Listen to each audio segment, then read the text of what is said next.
السلام عليكم. ان شاء الله النهارده هنتعلم ازاي نحسب المينيمم فاليو والماكسيمم فاليو في الباينري سيرش تري. هنتعلم ازاي نحسب لهم التايم كومبلكسيتي والسبيس كومبلكسيتي، وده هيساعدنا احنا وبنشرح الديليت فانكشن في الباينري سيرش تري. خلونا نبدا على طول. في الكود ده عندنا الاستراكشر بتاع التري نود، وهنا بي اف اس الجوريثم بتطبع الباينري سيرش تري ليفل باي ليفل. كنت اتكلمت عليها في فيديوهات فاتت، هسيب لك اللينك في الديسكربشن. وهنا الانسيرت فانكشن علشان تضيف نودز في الباينري سيرش تري بناء على البروبرتي بتاعت الباينري سيرش تري. كنت برضو اتكلمت عليها في الفيديو اللي فات، هسيب لك اللينك في الديسكربشن. وهنا في المين فانكشن بنبني الباينري سيرش تري اللي قدام حضراتكم دي، وبعد كده بنتشيك لو الروت مش بيساوي null. ده معناه ان الباينري سيرش تري فيها نودز، وبالتالي هشغل عليها الالجوريزم بتاع البي اف اس. غير كده يبقى الباينري سيرش تري فاضيه، فهبرنت ان هي فاضيه. بناء على الباينري سيرش تري بروبرتي كنا بنقول كده: عند كل نود في الباينري سيرش تري بتكون الليفت سب تري بتاعتها كل النودز اللي فيها اصغر منها، والرايت سب تري كل النودز اللي فيها اكبر منها او بتساويها. يعني مثلا عند ال30 هنا كل النودز اللي على شمال ال30 اصغر من ال30، كل النودز اللي على يمين ال30 اكبر من ال30 او بتساويها، وهكذا عند ال80.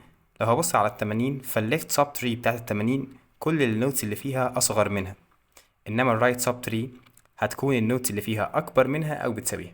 وهي دي الرول بتاعت الباينري سيرش تري اللي بتتنفذ عند كل نود في الباينري سيرش تري. معنى كده ان انا لو واقف عند ال30 وعايز القيمة الصغيرة، مستحيل ان انا امشي ناحية الرايت سب تري.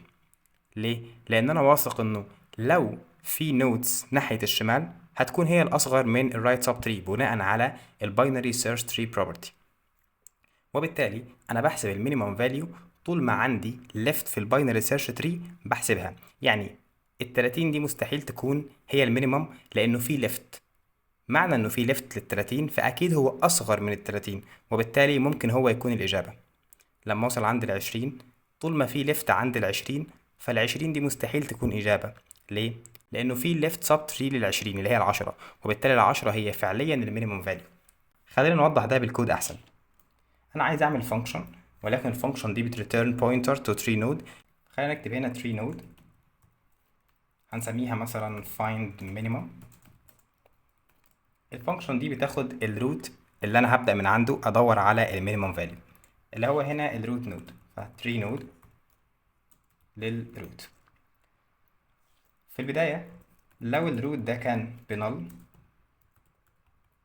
ده معناه ايه؟ ان التري بتاعتنا فاضية، وبالتالي هريتيرن نل. وطبعا هنا الاي اي بيساعدنا في الكودينج. طيب غير كده خلينا كده نلاحظ حاجة، ان انا لو واقف هنا عند ال30 فانا في البداية هسأل هل ال30 ليفت مش بنل؟ الاجابة خلاص حرك البوينتر بتاعي خليه عند ال20. انا واقف عند ال20 بسأل هل ال20 ليفت مش بنل؟ الاجابة خلاص حرك البوينتر بتاعي خليه عند ال10. انا وعند ال10 بسأل هل ال10 ليفت مش بنل؟ الاجابة فولس، ال10 ليفت بنل. معنى كده انه مفيش ليفت سب تري تانية لل10، وبالتالي اصغر قيمة هي ال10.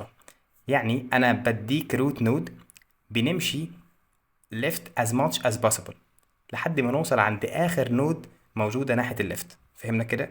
وبالتالي خلينا نعمل هنا while loop، ونبدأ نكتب طول ما الروت axis left بترو، يعني طول ما هو مش بنل. ممكن اكتبها كده برضو، طول ما هو مش بنل بحرك البوينتر بتاعي ده. بحركه ازاي؟ ان انا بكتب كده الروت بيساوي الروت ليفت، وبعد ما يخلص هنبدأ نريتيرن الكرنت روت.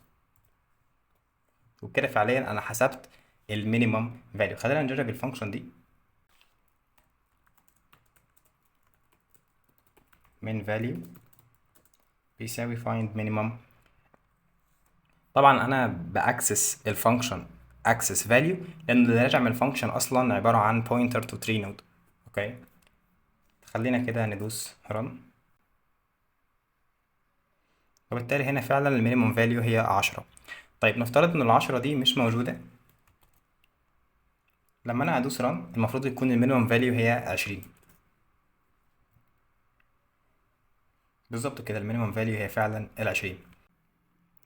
دلوقتي المفروض لوحدك انت تكون فهمت ازاي نحسب الماكسيمم فاليو في الباينري سيرش تري بناء على الباينري سيرش تري بروبرتي، ان انا بمشي طول ما عندي رايت سب تري بمشي ناحيتها، لان الرايت سب تري هي دايما اكبر من او بتساوي النود اللي هي روتد بيها. معنى كده ان القيمه الكبيره دايما هتكون في الرايت سب تري، فانا بمشي لحد لما اوصل عند مكان ما عندوش رايت سب تري تاني، اللي هو هنا ال90 بالشكل ده. فمعنى كده ان ال90 هي اكبر قيمه، وبالتالي الفانكشن بتاعتنا اللي هنبنيها مع بعض هتكون شبه فانكشن find minimum بالظبط. حتى ممكن ناخدها copy paste بالشكل ده واسميها بس find maximum.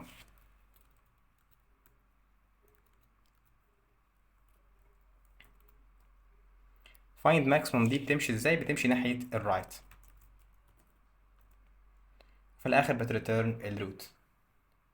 ممكن هنا نكرر الكود ده ونسميه maximum value بتساوي اللي راجع من فانكشن اسمها find maximum. تعال ندوس رن. بالظبط كده الماكسيمم فاليو هي 90. طبعا ينفع نكتب الكود ده ريكورسيفلي، ولكن لو كتبنا الكود ده ريكورسيف زي ما احنا عارفين هنفضل نمشي نبني ستاك، وبالتالي الكومبلكسيتي هنا بتاعت الميموري هتكون n. خلينا نوضح ده في البورد. لو انا بحسب الكومبلكسيتي بتاعت الكود ده الفايند مينيمم او الفايند ماكسيمم، فمن حيث التايم كومبلكسيتي فأسوأ احتمال الباينري سيرش تري تكون مبنية بالشكل ده left squeed او حتى right squeed، وبالتالي انا همشي على كل النودز sequential. معنى كده التايم كومبلكسيتي big O of n. احسن التايم ده ازاي؟ انه الباينري سيرش تري بتاعتي تكون متزنه balanced binary search tree، وان شاء الله ده هنتكلم عليه في المواضيع اللي جايه. لو هي متزنه فالكومبلكسيتي هنا هتكون معتمده على ارتفاع الباينري سيرش تري. ارتفاع الباينري سيرش تري هنا هيكون log n لان هي balanced او باينري سيرش تري متزنه، وطبعا ده اثبتناه في فيديوهات فاتت، سيب لك اللينك في الديسكربشن. بالنسبه بقى للسبيس كومبلكسيتي بناء على الكود اللي احنا كاتبينه ده سواء find minimum او find maximum، فاحنا مش بنستخدم اي اكسترا ميموري. معنى كده انه السبيس كومبلكسيتي هنا constant او big O of 1. ولكن لو احنا كاتبين الكود ده recursive بنبني ستاك، معنى كده لو انا عندي n nodes مترتبين في اسوأ احتمال left squeed او حتى right squeed بالشكل ده، فانا همشي sequential عليهم، وبالتالي هبلد ستاك فهبلد n instances من الريكيرجن، وبالتالي السبيس كومبلكسيتي هنا هتكون big O of n. اوكي، علشان كده ان انا ابني الفانكشن بالشكل ده iterative احسن من حيث السبيس كومبلكسيتي يعني. اوكي، بس وبكده يكون وصلنا لنهاية الفيديو. اشوفكم فيديو ثاني، والسلام عليكم ورحمة الله وبركاته.